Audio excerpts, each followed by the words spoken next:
ETF index mutual funds నేర్చుకుని stock మార్కెట్లో రాణించాలనుకుంటున్నారా? వెంటనే ఈ నెంబర్కి కాల్ చేయండి. నమస్తే రమగారు. నమస్తే జీ. రమగారు, ఏదైనా మంచి నావెల్ ఒకటి చెప్తారా?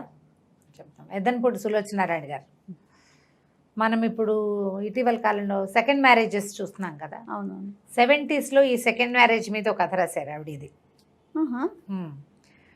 ఒక విపత్కరమైన పరిస్థితి, ఎవరికి రాకూడదు అలాంటి ఒక స్థితి వస్తుంది ఈ కథలో. దీన్ని ఎలా జడ్జి చేయాలో, ఎలా హ్యాండిల్ చేయాలో తెలియని స్థితి పాఠకుడిని అందులో మెలిపెట్టేస్తారనమాట. అది ఎలా అంటే 3 జడేసి జడ మధ్యలో పువ్వు ఇరికిచ్చినట్టు ఉంటుంది.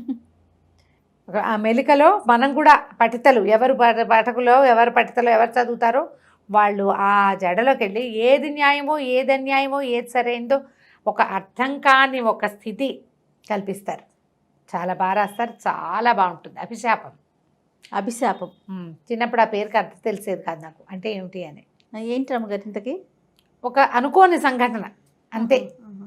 కానీ రచయిత్రులు, కవులు ఎంత ఫార్వర్డ్గా ఆలోచిస్తారు కదా. చాలా 70sలోనే అంటున్నారు చూడండి. 70sలోనే ఎక్కడైనా రేర్గా అలాంటి సంఘటనలు జరిగాయా, ఆవిడ వారి ఊహకి అలా ఎలా వచ్చిందా అనేది చాలా ఆశ్చర్యంగానే ఉంటుంది. 70 కదా, కొంచెం ఎర్లీ 80s అనుకుందాం పోనీ. గాయత్రి ఈ కథలో హీరోయిన్. ఈ గాయత్రి పరమహంస గారు, కస్తూరమ్మ గారు అని ఒక భార్యాభర్తలు, వాళ్ళ అమ్మాయి, వాళ్ళకి ఒక్కతే పిల్ల. ఆయన బాగా సంపాదిస్తాడు, మంచి బిజినెస్.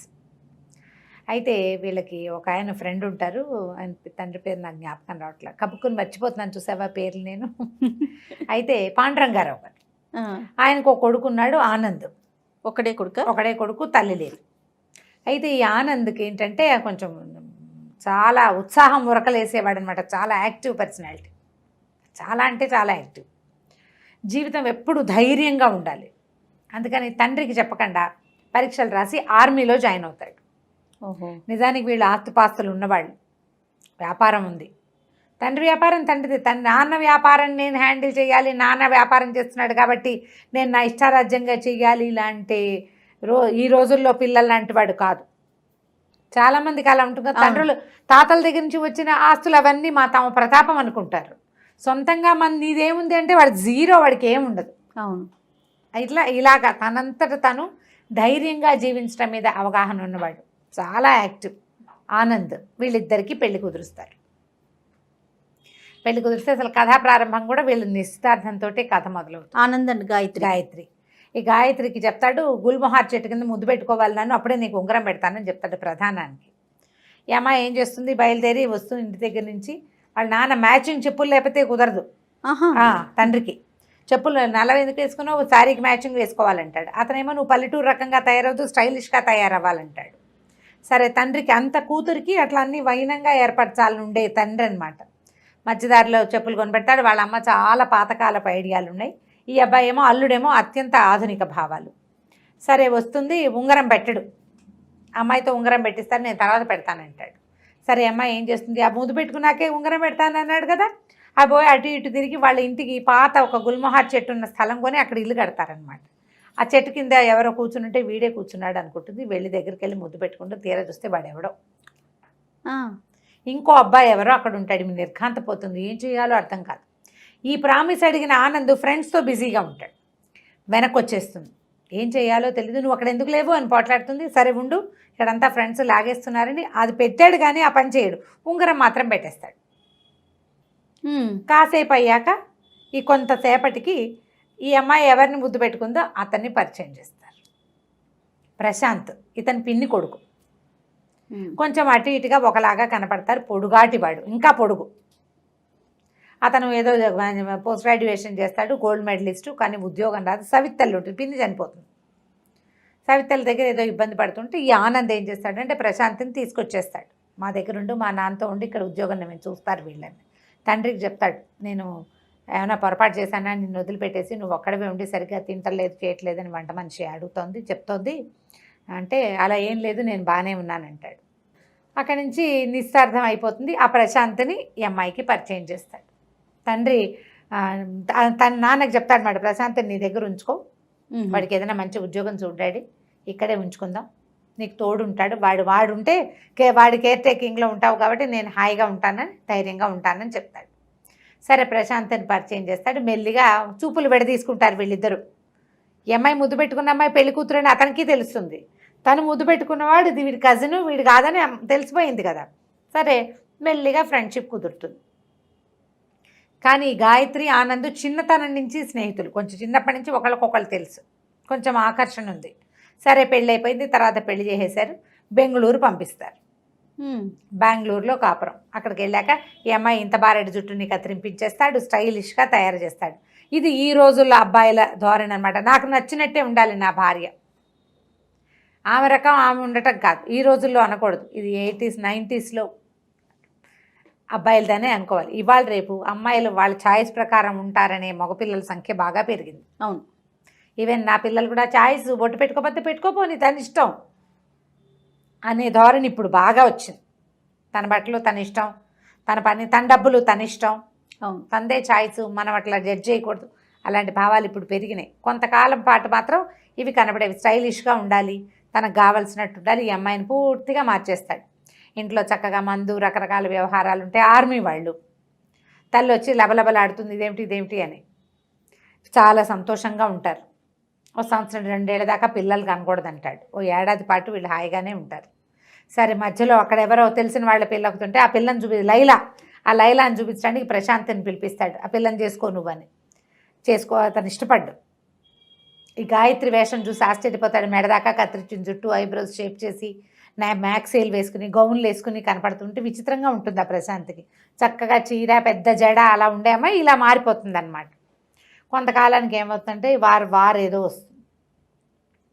ఇతను వెళ్తాడు ఆనంద్. సరే ఒకటే ఏముంటుందని ఈ గాయత్రిని హైదరాబాద్ తీసుకొచ్చేస్తారు. వీళ్ళ ఇంటికి తెచ్చేసుకుంటారు. కొద్ది రోజుల్లో వార్త వస్తుంది, ఆనంద్ మరణించాడు. బాడీ దొరకల. యుద్ధ విమానాల్లో విమానం కూలిపోయింది, చనిపోయాడు. దాంతో ఇంకా ఏం చేస్తారు? ఇంకా ఈ పిల్ల జీవితం మూడైపోయింది. తండ్రి హతాశుడైపోయాడు. ఈ పిల్లని ఎప్పటికీ కోపప్ చేయలేకపోతారు. ఎలాగైనా తమ పిల్లని నార్మల్ చేయాలని ఉంటుంది తల్లిదండ్రులకి. తల్లి కొంచెం వెనకబడిన భావాలు కాబట్టి మళ్ళీ పెళ్లి చేద్దామన్న ఊహ రాదు. ఈ ప్రశాంత్ ఇక్కడే ఉంటాడు. అతను రెగ్యులర్గా వచ్చి ఈ అమ్మాయిని చూస్తాడు, వాళ్ళకి కొంచెం సహాయంగా ఉంటాడు. పెదనాన్నని చూసుకుంటూ ఉంటాడు. ఈ అమ్మాయి తండ్రే ప్రపోజ్ చేస్తాడు ప్రశాంత్కి. ప్రపోజ్ చేస్తే బాగా ఆలోచించి ఎవరో ఒకళ్ళ చేతిలో పెట్టాలి. దాని బతుకెట్లా మా తర్వాత? భర్త చనిపోతే పిల్లని చచ్చిపోమని అనలేం కదా. అదే కదా. తల్లి పెద్దగా ఇష్టపడదు, ఆవిడకి ఇష్టం ఉండదు. పాతకాలప మనిషి, మళ్ళీ పెళ్ళి ఏమిటి అనుకుంటుంది. తండ్రి ఒప్పుకోడు. ఇంకా ఆయన కూడా, ఈ పాండురంగారావు గారు కూడా, ఆనంద్ తండ్రి కూడా, పోనీ ఈ పిల్లని చిన్నప్పటి నుంచి చూసిన ఆయన, దాని జీవితం మూడైపోవటం ఆయనకి ఇష్టం ఉండదు. సరే పెళ్ళికి ఒప్పిస్తారు. అమ్మాయిని పెళ్లి చేసుకున్న అతనితో కలిసి ఉండటం ఏముంది? అతని దారిని అతను ఆఫీస్కి వెళ్తుంటాడు, ఈ అమ్మాయి దారిని ఈ అమ్మాయి ఇంట్లో ఉంటుంటాడు. వేరే ఇల్లు ఒకటి తీస్తారు, మంచి ఇల్లు. ఈ అమ్మాయి అన్ని కింద రూము, పైన బెడ్రూమ్ ఉంటుంది కానీ అక్కడికి వెళ్ళదు. కింద రూమ్లో అన్నీ అరేంజ్ చేసుకుని పెట్టుకుంటుంది. వాడి ఫోటోలు, ఆనంద్కి ఇష్టమైన రికార్డులు తనకు కావాల్సినట్టుగా పెట్టుకుంటుంది. నువ్వు ఇలా ఇంట్లో ఉండద్దు, ఏదైనా పెయింటింగ్ చేయి, సంగీతం నేర్చుకో, అక్కడికి వెళ్ళు, ఇక్కడికి వెళ్ళు అని ఆనంద్ ఈ ప్రశాంత్ బాగా ఎంకరేజ్ చేస్తాడు. క్రమంగా కొంతకాలానికి వీళ్ళిద్దరూ దగ్గరవుతారు. దగ్గరయ్యాక ఈ అమ్మాయి ప్రెగ్నెంట్ అవుతుంది. సంతోషిస్తారు వీళ్ళు కూడా. ఓ పిల్లాడు పుడతాడు. వాడి పేరు ఆనంద్ అని పెడతారు. బుజ్జి చిన్న పిల్లాడు, ఆనంద్ అని పెడతారు. 3 ఏళ్ళు గడిచినాయి, 4 ఏళ్ళు కూడా. అటు ఇటుగా ఆనంద్ చనిపోయి 5 సంవత్సరాలు నిండిపోయింది. ఈయనకి పిల్లాడితో బాగా అలవాటు అవుతుంది పాండురంగారావు. ఆనంద్ వాళ్ళ నాన్నకు కూడా. వీళ్ళ అమ్మా నాన్న కూడా సంతోషంగా ఉంటారు. ఏదో యాత్రలకు వెళ్తారు, అమ్మా నాన్న చనిపోతారు యాక్సిడెంట్లో. ఇంకేముంది, ఇంక మిగిలింది వీళ్ళకి ఒక పెద్ద ఆయన. ఇంతలో సడన్గా ఏమవుతుందంటే ఆయనకు ఒక ఫోన్ వస్తుంది. ఈయన హుటాహుటిన బెంగళూరు పరిగెడితే ఆయనకి ఆనంద్ దొరుకుతాడు. యాక్సిడెంట్లో, ఆ ఫ్లైట్ యాక్సిడెంట్లో ఒక చోట ఎక్కడో పడిపోయాడు. కళ్ళు పాడైపోయినాయి అతనికి, కళ్ళు కనపడవు బాగా, మొహం అంతా కాలిపోయింది, కానీ బతికే ఉన్నాడు. ఆ బతికి ఉన్న అబ్బాయిని ఈయనకి అప్పచెప్తారు. తీసుకొచ్చుకుంటాడు ఆయన. తెచ్చాక అతవాడికి గాయత్రి కావాలి. మరి గాయత్రి ప్రేమే నన్ను బతికిచ్చింది, లేకపోతే నేను ఎట్లా బతికాను? తన తండ్రి ఆపేక్ష, గాయత్రి ప్రేమ వల్లే తను బతికున్నాను అనుకుంటాడు. ఈ అమ్మాయికి పెళ్ళి పిల్లోడు కూడాను. ఆ గాయత్రిని వీరి దగ్గరికి తీసుకొస్తారు. అతని కళ్ళు కనపడవు, కానీ గాయత్రి స్పర్శ, అమ్మాయి రావటం, నడక అన్నీ గుర్తుపడతాడు. కళ్ళు బాగా కనిపించవు. అక్కడి నుంచి ఇచ్చింట పిల్లాడు వచ్చి కూర్చోటం మొదలు పెడతాడు. అది గాయత్రి కొడుకు అని చెప్పరు. పక్కింటి పిల్లాడు గాయత్రి దగ్గరకు వస్తాడు. గాయత్రి వాడిని చూసుకుంటూ. ప్రశాంత్ గాయత్రి భార్యాభర్తలుగా అతని ముందు కనపడరు. ఎన్ని రోజులు ఇట్లా నడుస్తుంది? అతను గాయత్రితోటే ఉండాలని భావిస్తాడు ఆనంద్. మరి తన భార్య కదా. బాగుంది. తండ్రి కూడా ఏం చెయ్యాలో ఆయనకు అర్థం కాదు. ఇప్పుడు ఇందులో ఏది న్యాయం, ఏది అన్యాయం? అంతే కదా. ఏం చేయాలో తెలీదు. మధ్య మధ్యలో ఏవో అతనికి భయాలు, వాటి వల్ల అతను యాక్సిడెంట్ ఫేస్ చేసి వచ్చిన వాడు కదా, ఏవో చిన్న స్ట్రెస్లు అలా వస్తూ ఉంటాయి. కంటికి వైద్యం చేయించడం కోసం మళ్ళీ బెంగళూరు తీసుకెళ్తారు. ఒక చోట ఎక్కడికో హాస్పిటల్కి, బెంగళూరు ఊర్లు మారుతున్నాయి, తీసుకెళ్తారు. హాస్పిటలైజ్ అవుతాడు. సరే వచ్చేస్తాడు ఇంటికి. ఆ ఇంటికి వచ్చే టైంకి ఏమవుతుందంటే, నేను గబగబా బ్రీఫ్ చేస్తున్న స్టోరీని, చాలా సంఘటనల సమాహారంగా నడుస్తుంది. ఎంత బాగుంటుందో కథనం, ఎంత బిగువుగా. అసలు చెప్పే కదా, 3 పేటలా అల్లిన జడ మధ్యలో పువ్వుల్లాగా ఇరుక్కుపోతాం మనం. ఎక్కడి నుంచి తీయాలో మన మనసుని మనకు అర్థం కాదనమాట. ఈ ఇంటికి వచ్చేసరికల్లా ఆ ఇంటి దారి అక్కడ దాకా ట్యాక్సీలో రావడం తెలుస్తుంది. సందు మొదట్లో దిగేస్తాడు, ఇక్కడే ఎక్కడో ఇల్లని.